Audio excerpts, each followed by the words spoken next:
FORA.tv. The world is thinking.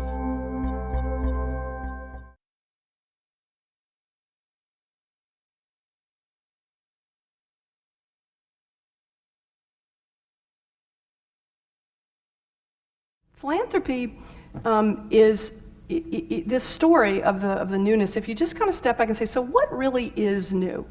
I created this little picture for myself when I started doing this work of sort of looking at, so what was the philanthropy of 10,000 years ago? Was this.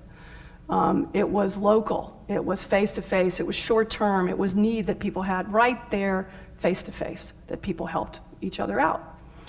And if you move through time and you look at the changes in the economy and things moving, people and changes in technology and being able to move outward into regions and nations, and you look at the types of institutions that came into being, of course patronage was charity and patronage were a big part of philanthropy, especially for art. And then we had the invention of organized philanthropy, the business of beneficence was what John D. Rockefeller called it. About 100 years ago. And what's happened now? It's just added everything on. We're now in a knowledge economy, it's all global. It's increasingly about networks that are technology enabled that I think make a lot of things possible. It's about whoever the most effective actor is, which isn't necessarily the nonprofit. And it's charity, organized philanthropy, and social investing. So it's much more complex. The choices are much greater.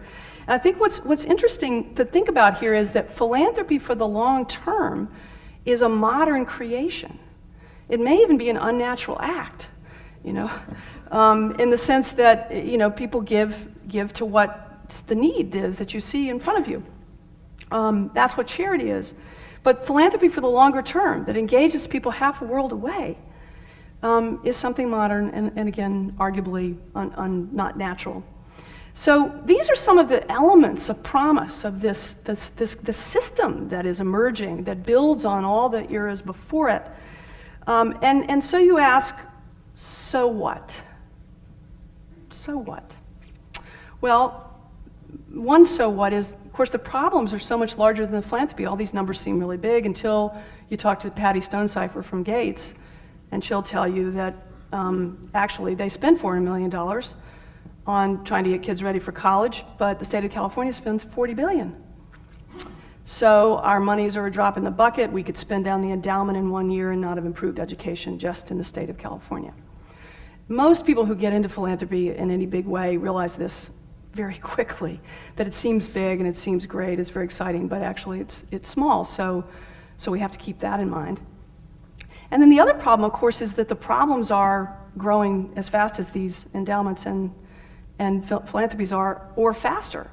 I laughed out loud when I saw this cartoon in the New Yorker a couple weeks ago. It says, "Good morning, you better sit down," with the guy going and watching the TV. And it is a very dark time in many ways. And my friend Larry Brilliant gives an absolutely wonderful talk about the crises of our time that all of us need to pay attention to.